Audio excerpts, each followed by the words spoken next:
Hi, this is Charles Bedford. We're back with climate change and the carbon markets, a class at Hong Kong University of Science and Technology, and a podcast to the rest of the world.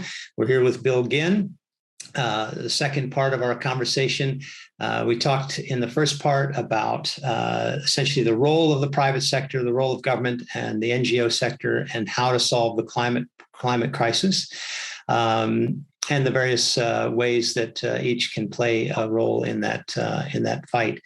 In this second section, we're going to talk about some of the specific ways, the projects, the investment opportunities that are out there that are multiplying as we go. I know, Bill, you've been involved in a few of them, more than a few, I think, that are focused on climate action. So I mentioned that you had said and have said over the last few years that climate change is one of the great investment opportunities that the planet's ever seen. Can you unpack that statement a little bit for us, and sort of what do you see on the investment front that climate is driving? Yeah, well, I truly believe this is an incredible time to be entrepreneurs in this space, and I really liken it to the Industrial Revolution, which completely transformed how we manufacture goods in the world. Well, we're at, I think, one of those inflection points. So if you think about it, in the space of the next 30 years, we have to go from a fossil fuel dominated electric grid to a renewable grid. We basically have to replace how we generate power in this country. We have to go from automobiles that are powered by fossil fuel to electric vehicles or hydrogen vehicles in the next 30 years. We have to transform how we manage our agricultural resources. Right now, we're depleting the soil organic matter all across the world by agricultural practices that are not friendly to maintaining the soil of the world. And at the same time, we need to feed 50% more people. And we need to bring millions of people out of poverty and improve their diet. So, we need to transform agriculture from where it is today to a whole new platform for that, for the world. And forests are the same. We've been in a trajectory in which we've lost half of the world's forests, largely to conversion to urban and agricultural uses. Over the last 100 years, really, that's happened. And so we're in this amazing situation where we have to re-envision forests and get more of them rather than fewer of them, and at the same time feed the world's people and provide the fiber that they need. So all of that transformation is going to happen in the next 30 years. If you're an entrepreneur in any of those sectors, the built environment, buildings use about 30% of the world's energy to heat, to cool. Concrete, steel, manufacture those products all require enormous amounts of energy. If we want to reduce the energy footprint of our buildings, we have to revolutionize how we build buildings, and we have to retrofit millions of houses to new kinds of energy platforms and with new kinds of heating and cooking. And so all of that transformation is the work ahead. So if you're a young entrepreneur in business school, as I know many of your listeners are here, this is an amazing opportunity for you. You will look back on this and say, we transformed the world in 30 years in an unprecedented way. Now that's that sort of that opportunity and the speed of which where we have to actually change the geochemistry of the planet is kind of it's a dramatic, big time for the world and as you put it, for entrepreneurs to get in there and mix it up. Now it's not that easy, right? It's actually not that easy to go out and pioneer new ways of delivering energy or grabbing carbon out of the air or any of the other things we have to do. What are some of the things that are most impressive to you either at the big scale, sort of the massive corporate side. You mentioned Tesla before, but all the way down to the smaller size. And give us a couple of examples of these of some of the sort of investing in valuing nature that are most sort of resonant to you. Well, I'll talk about two sectors, the building sector and the agricultural sector. So let's start with the agricultural sector. So in the agricultural sector, one of the things we need to do is to improve the efficiency of how we raise crops, because if you're going to add 50% more food in the world in order to take care of, going from 7 billion people to 9 or 10 billion people, and at the same time bring people out of poverty, you need to grow more crops. But if you do that at the expense of more forests, then you're undermining climate change, right? And if you do that at the expense of the organic matter in the soil with, say, pure chemical solutions, you're causing other kinds of problems. And we're already seeing a situation where a lot of our agricultural regions are starving for water.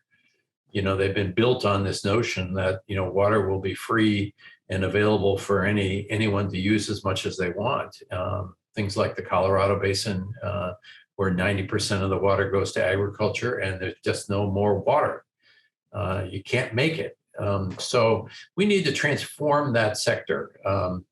One of the projects that I've been working on is in the rice wheat culture in India, in the Indo-Ganges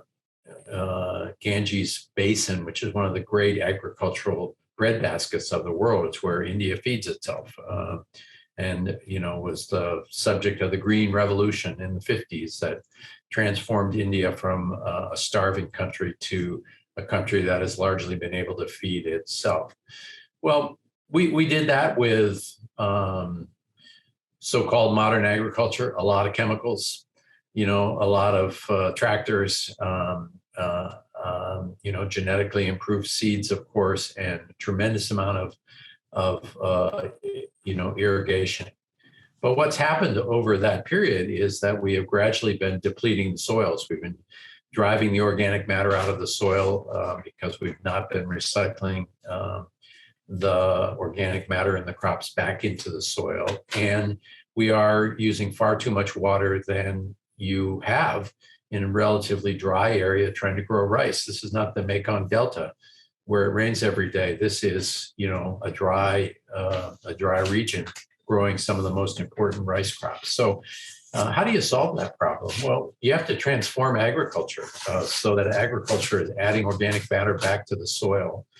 And this is important for another reason, because India is one of the biggest air pollution places on Earth. 15 of the most polluted cities are in India, and it's because farmers burn their organic rice residue in order to clear it from the fields. So that has to stop. We have to figure out how to get that organic waste from the rice back into the fields, back nurturing the soils, and providing a buffer for water and all kinds of other things. So this is a example of the kind of problem that we've got to solve.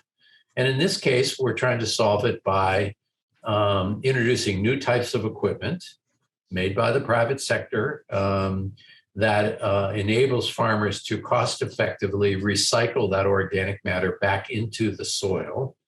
And when you do that, you increase the ability of the soil to retain moisture, you reduce its nitrogen components. And so that's a revolution that's being led by new equipment that's been specially invented to solve an agricultural problem. In the case of India, it's called the Happy Seeder, and there are lots of brands of it, but it basically is a way of transforming the way we farm in this region. But it's hard because you're talking about 10 million people who farm, and they farm an average of 4 hectares of land. So you're transforming a very diverse and small scale sector which collectively is hugely important for India, but individually is very hard to change because these farmers are risk adverse. So we need soil carbon markets to incentivize farmers to make this change. We need to incentivize this new technology. This technology costs maybe $3,000-4,000 per farmer. That doesn't sound maybe that much if you're thinking about it in Western terms, but if you're an Indian who's farming 4 hectares, that's a lifetime's worth of earnings. So that requires government incentives. But in the end, it's about the private sector because these are 10 million farmers that are basically small entrepreneurs. And so the strategy is to try to equip them with the equipment, the resources, the subsidies that will enable them to reinvest. So that's on the sort of small scale side of change. And there's a lot of that kind of small scale change that needs to be enabled by, good equipment and new ways of thinking about it. On the other side of the issue, I would put the building sector. Mm-hmm. The building sector, as I said, is over 30% of the world's energy footprint. It's at least 20% of the world's carbon is used in buildings, either to heat them, to cool them, or is embedded in the buildings in the form of the materials that we build those buildings of. It takes an enormous amount of energy to make concrete, an enormous amount of energy to make steel. And so we have to transform how we live in the built environment. And that's going to require changes in building codes, requirements the government puts on, how well insulated buildings are, what they're built of. Those are all things that the, policy has to drive. But it's also going to require the private sector to start building buildings in a far different way and to incentivize people for not building cheap buildings, but to build buildings that it maybe cost more initially, but use a whole lot less energy in the future and deliver much more long-term value for occupants because they're energy efficient, they're comfortable to live in, and they don't cost a lot of money to maintain. So that's a whole nother example of a set of problems.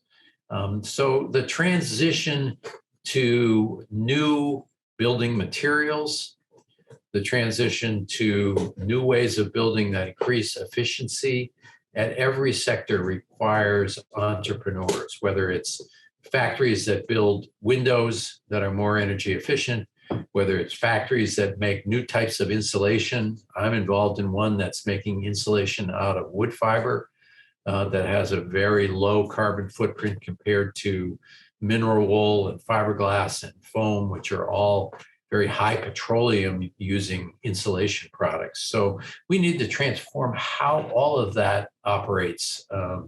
And that is private sector work.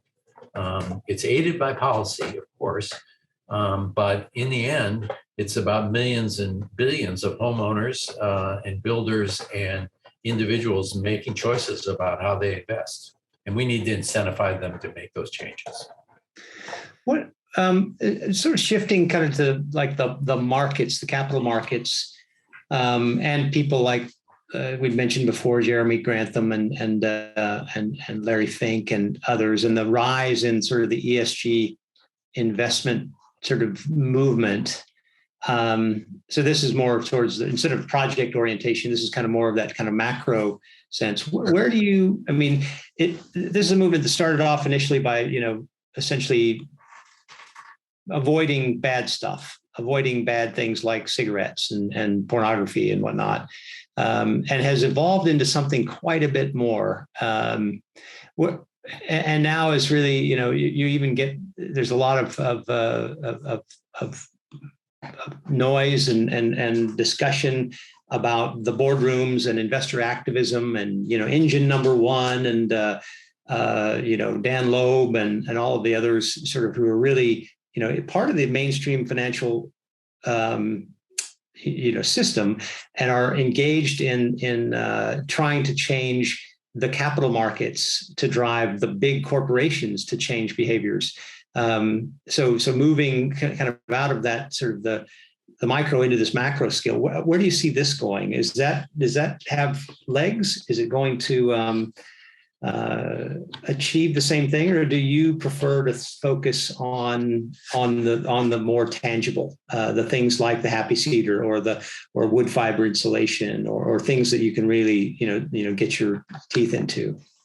Well, I don't think it's an either or. I think we need both. We need financial markets to have some discipline and move capital towards things which will create change. But we also need entrepreneurs.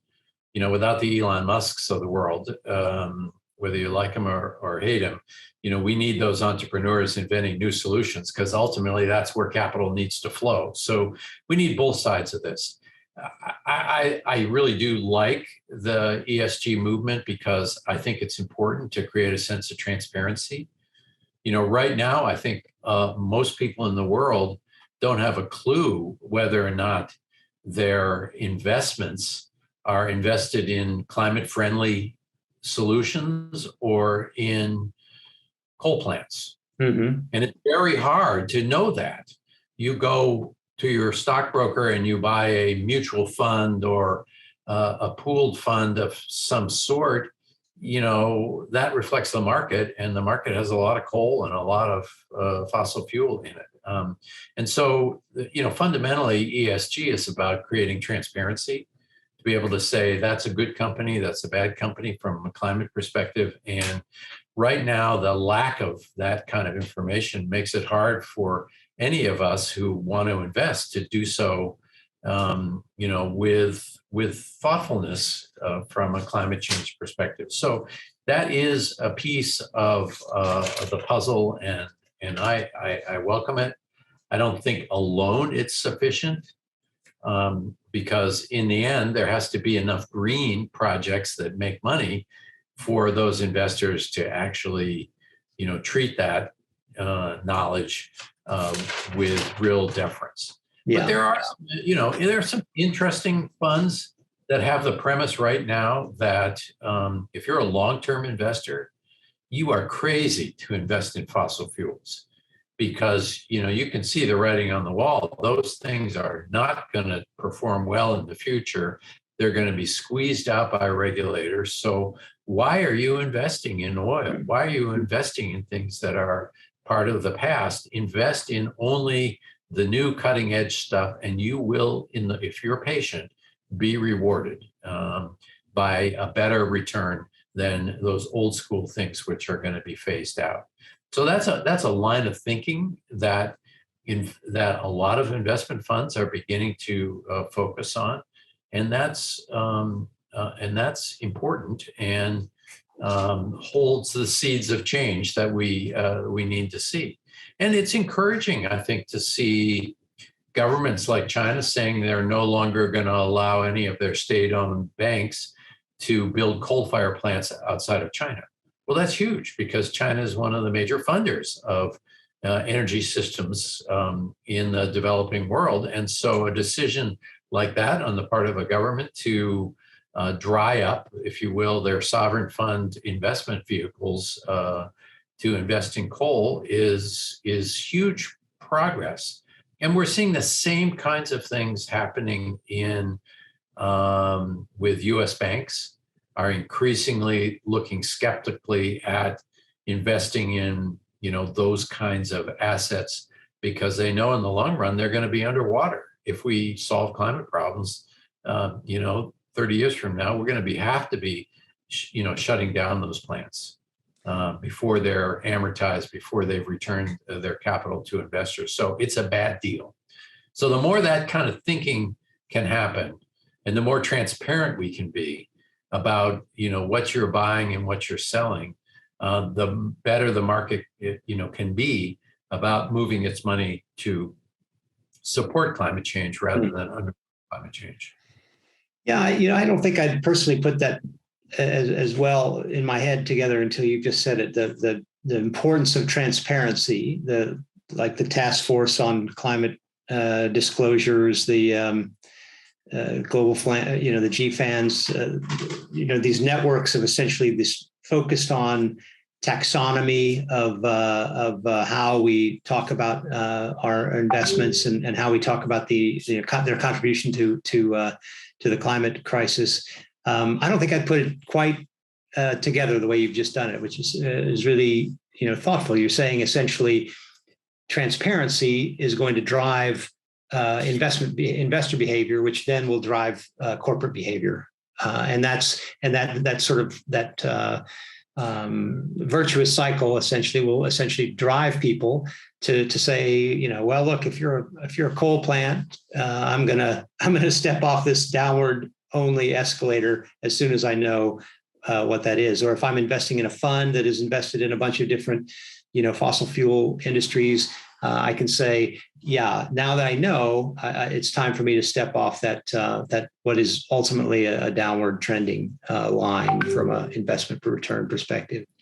Well, I think that's the hope. And right now, it's not yet a super powerful force for change, but it's gaining clout. I just did a $85 million green bond, certified green bond for a wood fiber insulation plant in North America. And Citibank, who underwrote the bond, told us up front that we would get no discount on our interest rate because we were green.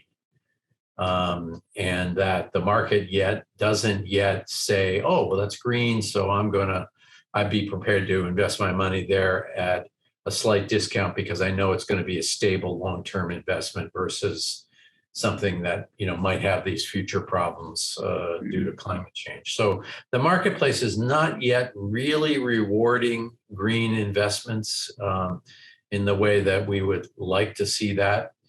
I would say that's the bad news. The good news is that we had access to a lot of investors who wouldn't have looked at our bond if it weren't for the greenness of it.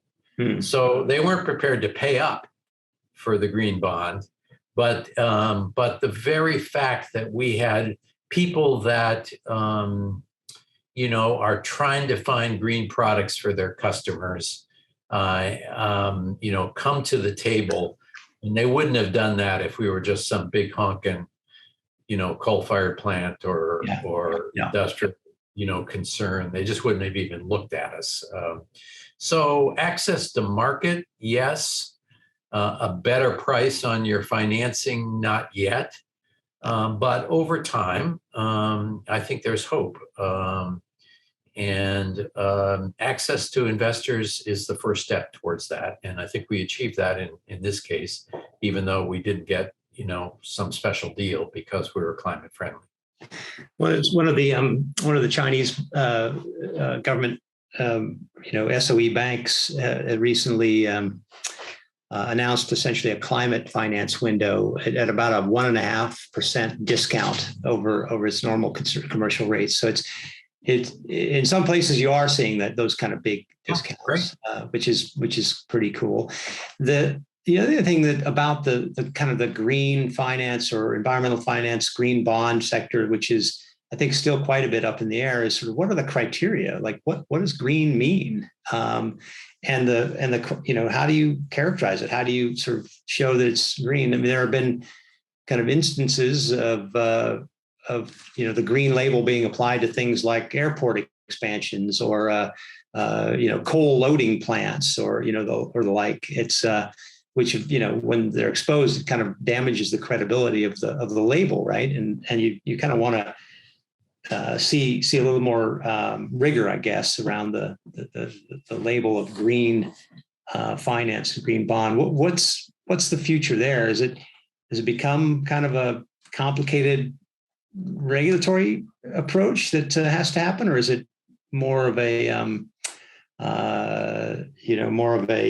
something that the finance sector is going to solve itself? Well, I don't know whether they'll solve it themselves. I mean, it's, inevitably you see, competitive systems that are more friendly to business emerge, from these systems. And so consumers got to be smart to distinguish, just for example, in North America, and I can't speak to China, you go into the supermarket and every product there says all natural. Hmm. Well, I don't know how you have a carrot that's not all natural, right? I mean, it's a piece of biology, right? It's a carrot. Yeah. And there's a distinction between that and an organic carrot that was grown without chemicals and without commercial fertilizers. And so consumers have got to get, savvy to the fact that there will be people out there who will try to greenwash this and, build their coal-fired plant with, oh, we put more efficient motors in, but it's still a coal-fired plant. People have got to become savvy to that and to distinguish between, a real meaningful ranking and just greenwashing. And whether the government will ultimately have to step in and create standards, I don't know. Or whether or not the private sector will ultimately, come to value a distinguished brand that, wins in the marketplace. And there are lots of examples out there where brands have become, well established. For example, a Standard & Poor rating on a company or on a bond, is a de facto, stamp of very high legitimacy for the financial. And so that's not government regulated. That's a private sector evaluation of the credit worthiness of a bond. So will the sector get to that place where when you see a green AAA bond, will you know to yourself that that's meaningful versus a, C- green bond that, somebody passed a palm leaf over and said, "Oh, well, that's green." Yeah. So we need. There's work to be done to distinguish and create products that really give meaningful information. And right now, it's early going. It is a bit of the Wild West here when it comes to which vendor to use, how to rank your bond, what standard to use, and that's probably part of the evolution towards better outcomes in the future. And whether government can accelerate that, I don't know, but we really need to get to that place where you can trust the data that you're making the right choice. That'll be the truly transparent decision-making process. Yeah. There aren't a lot of places for retail investors to engage, right? I mean, that's sort of there are a few, if you're looking at your 401k choices, you don't generally get, the opportunity to invest in a wood fiber insulation facility. It's right. I mean, it's the power of, sort of distributed finance or decentralized finance for these kind of projects is kind of yet untapped, and then even in that traditional sort of way that that people invest their retirement funds doesn't seem to offer a whole lot yet. You see that changing too, either from the Fidelity 401k guys or more of a crowdfunding decentralized finance opportunities? Well, I mean, ultimately, these are businesses, right? And they do what their customers ask for. So as customers ask for better products and greener products, those messages will be important. So big or small investor, asking about that starts to send a message going forward. And also thinking about your own personal footprint. I mean, if I talk a good story about how we have to address climate change, but I don't have any solar on my house, that's a choice that I can make, and I need to make that. And if I talk about how we need to transition to electric vehicles and move away from fossil fuel-based cars, and I don't have a green car in my garage, I mean, shame on me. So, part of this, even though you may be a small investor, is to make the personal choices that you can make yourself to over time transition your footprint to a greener platform.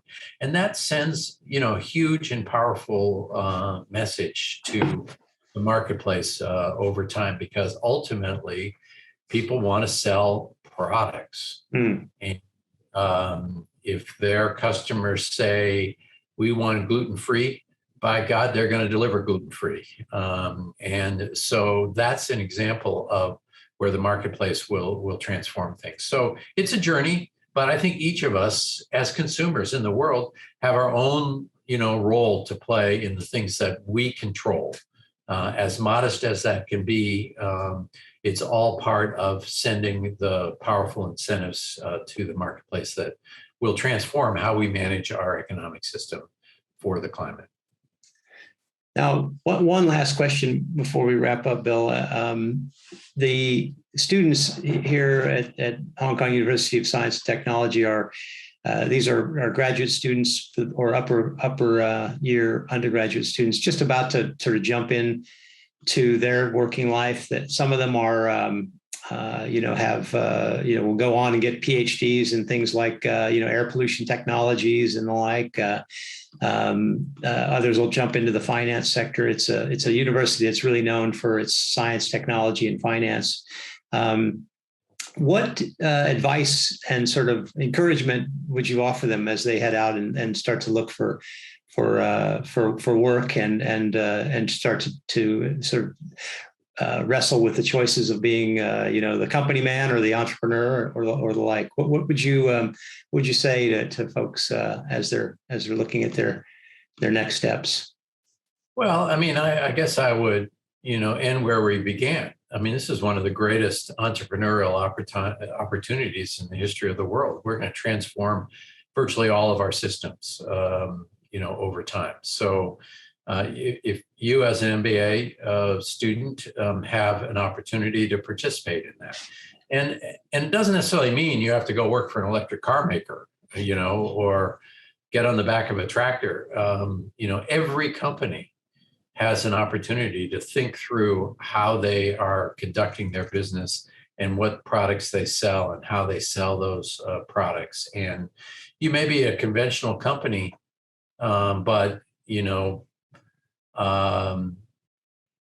your salespeople use electric cars? Are you shipping your products in the most climate-friendly way? Are you delivering the packaging on your product in a sustainable way? These are all choices that no matter what you make, whether you're making widgets or not, that you have an opportunity to influence. So don't think just because you're going to a conventional business that you don't have a role to play. You can be an agent of change. And what I hear a lot of from CEOs and others is that they're out there trying to compete for the best and brightest people.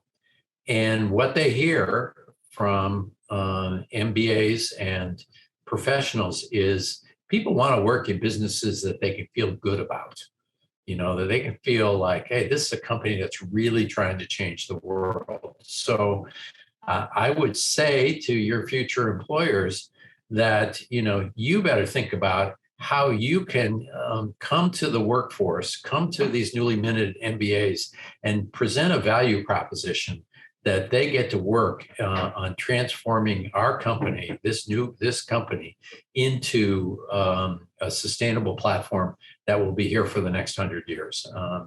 And that really is the task, no matter what you make, whether it's,